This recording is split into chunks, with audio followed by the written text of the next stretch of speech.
Captain America brave new world movie release हो चुका है और यस आप लोगों ने से आधे लोगों ने मूवी को देख लिया है, आधे लोगों ने मूवी नहीं देखा है। लेकिन दोनों ही केसेस में अगर आप captain America brave new world का पोस्ट क्रेडिट सीन देखना चाहते हो, बिकॉज जब मूवी खत्म होता है ब्रेव न्यू वर्ल्ड का, तो एंडिंग में जब कुछ ऐसी चीज़ें बताई जाती है, कुछ पोस्ट क्रेडिट सीन्स बताए जाते हैं जो आगे के पार्ट के लिए हमें हिंट देता है। तो यस अगर आप जानना चाहते हो कि वो पोस्ट क्रेडिट सीन क्या है, एंडिंग सीन का पोस्ट पार्ट क्या है, तो आज का वीडियो पूरा देखना। देसी नर्ड यूट्यूब चैनल है जो कि बंदे ने डिटेल में एक्सप्लेन किया है पोस्ट क्रेडिट सीन को, तो आज हम उसी के वीडियो को देखने वाले हैं। लेकिन उससे पहले अगर आप चैनल पर पहली बार आए हो तो सब्सक्राइब जरूर कर लेना ऐसे और वीडियोस देखने के लिए। वीडियो देखने वाले हैं वो है देसी नर्ड यूट्यूब चैनल, तो जाके आप ओरिजिनल चैनल को जाके जरूर सब्सक्राइब कर लेना, देसी नर्ड। सो 3, 2, 1 स्टार्ट। न्यू वर्ल्ड देख लियो और कंफ्यूज हो कि भाई लीडर ने मूवी के पोस्ट क्रेडिट सीन में क्या बोला, या फिर एडामेंटियम तो एमसीयू में आ गया है, इसका फ्यूचर क्या है, और ओवरऑल इस मूवी के एंडिंग और पोस्ट क्रेडिट सीन का क्या मतलब है, तो भाई आप बिल्कुल सही वीडियो पे आए हो।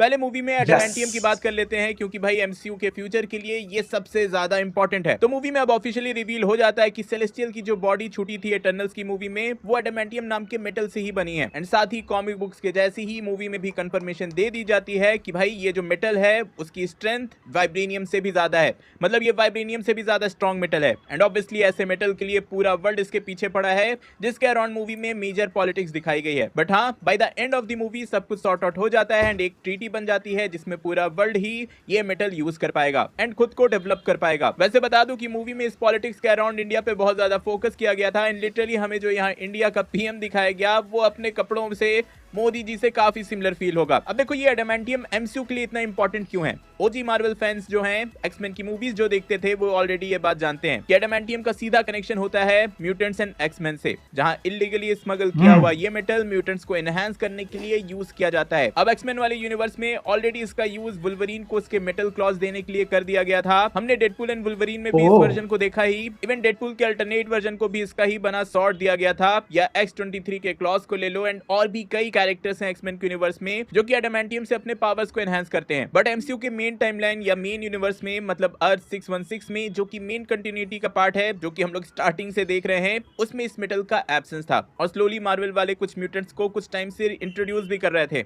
जैसे कि मिस मार्वल को ले लो या फिर नेमोर को ले लो, जो कि ऑलरेडी कंफर्म है ऑफिशियली कि ये म्यूटेंट्स हैं। Kamala, there's something different in your genes, like a mutation. तो हाँ, in future combination of mutants and adamantium हमें कई सारे नए म्यूटेंट्स दे सकता है एंड ऑब्वियसली नया वुल्वरीन भी। वैसे भी खबर तो है ही कि वॉर्स के बाद एमसीयू का सॉर्ट ऑफ एक रीबूट हो जाएगा एंड म्यूटेंट सागा की शुरुआत होगी। ये म्यूटेंट सागा एडामेंटियम के बिना पॉसिबल तो है ही नहीं, तो इसलिए इस मूवी में एडामेंटियम पे इतना ज्यादा फोकस किया गया है। इसके बाद मूवी के एंडिंग पे आए तो यहाँ हम देखते हैं कि सारे कांड के बाद 30th थंडरबोल्ट रॉस ने एज प्रेसिडेंट रिजाइन कर दिया है एंड उसे एक प्रिजन में रखा गया है। अब आई गेस सबको याद नहीं होगा, बट ये प्रिजन बहुत इंपॉर्टेंट है। आपको याद दिला दूं कि सिविल वॉर के एंडिंग में इसी प्रिजन में, जिसको एमसीयू में दी राफ्ट बोला जाता है, इसमें कैप्टन अमेरिका के टीममेट्स को रखा गया था और उन्हें थंडरबोल्ट रॉस ने ही कैद किया था, जिसमें ऑब्वियसली सैम विल्सन भी था। बट यहाँ इस मूवी में सब कुछ अब रिवर्स हो चुका है एंड थंडरबोल्ट रॉस यहाँ कैद है और उसको सैम विल्सन ने कैद किया है। पर हाँ, आई गेस थंडरबोल्ट रॉस को अपनी मिस्टेक रियलाइज हो चुकी है। एंडिंग में बेटी रॉस के कैरेक्टर से उसका मिलना, उसका गिल्टी होना, उसका अपना मिस्टेक एक्सेप्ट करना, ये दिखा देता है कि रेड हल्क अब अगेंस्ट में तो नहीं है। एटलीस्ट रेड हल्क ना हो, पर हाँ, थंडरबोल्ट रॉस अब किसी के अगेंस्ट में नहीं है, बंदा सुधर गया है, भले ही बुढ़ापे में। अब देखो इसके बाद इंटरेस्टिंग ये भी है कि इसी प्रिजन में लीडर को भी बंद करके रखा गया है एंड उससे भी ज्यादा इंटरेस्टिंग ये है कि falcon and the winter soldier के एंडिंग से हमें ये पता चल जाता है कि इसी प्रिजन में इवन हेलमेट जीमो भी है। तो क्या पता इन फ्यूचर इनका कुछ टीम अप जैसा हमें यहाँ देखने को मिल जाए। फिर हाँ, एंडिंग में ही एक और छोटा सा डिटेल दिया गया है, जहां हम वॉकिन टॉरस को हॉस्पिटल में देखते हैं, जो कि करंट फैल्कन है एंड ऑब्वियसली उसका सूट डैमेज हो चुका है, जिसपे वो बोलता है कि भाई वकांडा से सैम का कनेक्शन तो है ही, तो क्यों ना वो अपने विंग के साथ फैल्कन के विंग को भी अपग्रेड करवा दे। तो हाँ, एज एक्सपेक्टेड इन फ्यूचर दोनों ही कैरेक्टर्स के सूट में अपग्रेड होगा, जो कि एक्सपेक्टेड भी है। इनको अपने टॉयज बेचने रहते हैं तो ये लोग सूट अपग्रेड करते रहते हैं। एंड फाइनली अब आ जाते हैं इसके पोस्ट क्रेडिट सीन पे, जहां सैम विल्सन लीडर से बात कर रहा होता है। अब ऐसे अभी तक जिसको नहीं समझ में आया कि ये लीडर का कैरेक्टर कहां से आ गया, तो बता दूं कि ये बहुत पुराना कैरेक्टर है। नहीं समझ में आया तो ये वाली वीडियो देख लेना, समझ जाओगे। लीडर यहाँ पे वार्निंग देते हुए बोलता है कि मैंने अपनी प्रोबेबिलिटीज में कुछ देखा है। तुम्हें लगता है कि तुम सारे सुपर हीरोज जो इस वर्ल्ड को प्रोटेक्ट कर कर रहे हो, तुम अकेले हो ऐसा करने वाले। तुम्हें क्या लगता है कि यही सिर्फ एक दुनिया है? मैं भी देखूंगा कि तुम कैसे अपने इस वर्ल्ड को प्रोटेक्ट कर पाओगे जब तुम्हें अदर्स से इन्हें बचाना होगा। एंड इस सीन के बाद मूवी का एंड हो जाता है। अब लीडर की बातों से क्लियर हो जाता है कि भाई वो यहाँ मल्टीवर्स की बात कर रहा है और सीक्रेट वॉर्स जो इन फ्यूचर होने वाला है उसका हिंट सैम को दे रहा है। वो यहाँ क्लियरली वेरिएंट्स को भी मेंशन करता है कि कैसे उसके जैसे और भी हीरोज हैं। एंड हमने एमसीयू में ऑलरेडी कई सुपर हीरोज एंड विलेंस के वेरिएंट्स को देखा ही है, स्टार्टिंग विद लोकी, फिर मल्टीवर्स ऑफ मैडनेस, फिर no way home and most recently Deadpool and Wolverine. And हमने इवन डिफरेंट यूनिवर्स या कह लो डिफरेंट वर्ल्ड को भी देखा है, जैसे अर्थ 838 जो कि मल्टीवर्स ऑफ मैडनेस में दिखाया गया था। ये जो भी होता है ना यूनिवर्स, मूवी यूनिवर्स पूरा कॉन्सेप्ट होता है ना, उसमें मूवी देखने के लिए बहुत मज़ा आता है। क्योंकि अभी आजकल जितने भी सारे आप देखोगे ना हॉलीवुड में, सबसे पहले मार्वल्स ने स्टार्ट किया था, उसके बाद धीरे धीरे सारी हॉलीवुड की मूवीज़ के प्रोडक्शन हाउस ने भी शुरुआत कर दिया। क्योंकि इससे ऑडियंस इंगेज होती है, लोग वापस आते हैं थिएटर में मूवी देखने के लिए।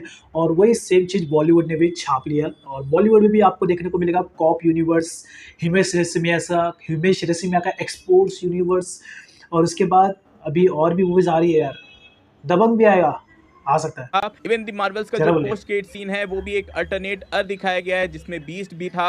एंड इवन फैंटास्टिक फोर की जो अपकमिंग मूवी है वो भी एक सेपरेट यूनिवर्स में टेक प्लेस करती है। तो हाँ, लीडर यहाँ इसी का हिंट देता है और बोलता है कि दूसरों से कैसे अपने अर्थ को प्रोटेक्ट करोगे, मैं भी देखता हूँ। एंड इस लाइन से उसका सीधा मतलब ये है कि सीक्रेट वॉर्स में इनकर्जन होगा, उससे अर्थ के सुपर हीरोज कैसे प्रोटेक्शन करते हैं ये देखने वाली बात होगी। देखो सिंपल में समझाओ तो इनकर्जन बोले तो जहां दो अर्थ आपस में कोलाइड होने लगते हैं। एंड इसको रोकने का एक ही तरीका होता है कि दूसरे वाले अर्थ को टकराने से पहले ही डिस्ट्रॉय कर दिया जाए। एंड इसी में वॉर होता है जिसमें दोनों ही अर्थ के सुपर हीरोज जो कि वेरिएंट्स हैं आपस में ही भिड़ जाते हैं अपने अपने यूनिवर्स को प्रोटेक्शन देने के लिए। बेसिकली आयरन मैन का वेरिएंट आयरन मैन से लड़ रहा होता है या फिर स्पाइडरमैन का एक वर्जन दूसरे वर्जन से लड़ रहा होता है। वैसे ही कुछ हमें सीक्रेट वॉर्स में देखने को मिलेगा ही। एंड इसको ऑब्वियसली अब फैंटास्टिक फोर के साथ स्लोली सेटअप किया जाएगा जहां डॉक्टर डूम का हमें इंट्रोडक्शन मिल सकता है। फिर एवेंजर्स डूम्सडे के साथ हम लोग सीक्रेट वॉर्स की तरफ बढ़ेंगे। तो हाँ, लीडर यहाँ फ्यूचर में होने वाली इसी इवेंट की बात कर रहा है। पर क्वेश्चन तो आता ही है कि भाई लीडर को इन सब के बारे में कैसे पता, जिस पर अभी के लिए मैं यही बोलूंगा कि ये कैरेक्टर सुपर इंटेलिजेंट है। मूवी में कई बार दिखाया गया कि कैसे वो फ्यूचर में होने वाले इवेंट्स को ऑलरेडी गेस कर लेता है, प्रेडिक्ट कर लेता है एंड उसी के अकॉर्डिंग अपने प्लानिंग करता है। एंड ऑब्वियसली मूवी में उसका प्लान सक्सेसफुल हुआ भी था, उसने खुद आके अपने आप को सरेंडर किया था, वो कभी हारा नहीं एंड उसने थंडरबोल्ट रॉस को सबके सामने एक्सपोज भी कर दिया। बेसिकली मूवी कैप्टन अमेरिका की थी, पर हाँ अपना विनर लीडर ही रहा, उसे हारते हुए मूवी में नहीं दिखाया गया है। थंडरबोल्ट रॉस ने लीडर को हल्क के ब्लड से एक्सपोज होने के बाद गामा रेडिएशन से मल्टीपल टाइम एक्सपोज किया, जिससे उसमें सुपर ये बनता है रेडिंग, हाँ सुपर ब्रेन जरूर आ गई। एंड इसी एनालिटिकल थॉट के साथ मे बी उसके पास इतनी इंफॉर्मेशन हो जिससे उसने प्रेडिक्ट कर लिया कि मल्टीवर्स एग्जिस्ट करता है एंड इन फ्यूचर इसके चलते एक लड़ाई हो सकती है। ऑब्वियसली एमसीयू में ऑलरेडी कुछ ऐसे इवेंट्स हो चुके हैं जो कि मल्टीवर्स की तरफ क्लियर हिंट भी देते हैं, लाइक नो वे होम। तो आई गेस लीडर के लिए ये सब प्रेडिक्ट करना उतना मुश्किल होगा नहीं। तो हाँ, ये था ब्रेव न्यू वर्ल्ड की पूरी एंडिंग एंड देसी नर्ड यूट्यूब चैनल बंदे ने काफ़ी अच्छे तरीके से एक्सप्लेन किया है ब्रेव न्यू वर्ल्ड का कॉन्सेप्ट। वैसे मुझे ज़्यादा कुछ यहाँ पे बोलने की ज़रूरत है क्योंकि आप लोगों ने वीडियो देख के पूरा समझ लिया कि क्या वो एंडिंग का जो पोस्ट क्रेडिट सीन लिखा है उसका क्या लिंक है आगे से नेक्स्ट मूवी से और अदर और भी मूवी फ्रेंचाइजीज है, तो देखने में मज़ा आएगा। अब यस ऑब्वियस बात है कैप्टन अमेरिका का फ्रेंचाइजी है तो वो और ये पार्ट है, उसके बारे में और वापस और 2 पार्ट आ सकते हैं क्योंकि नया स्टोरी है, नया कॉन्सेप्ट है, तो देखने में मज़ा आएगा।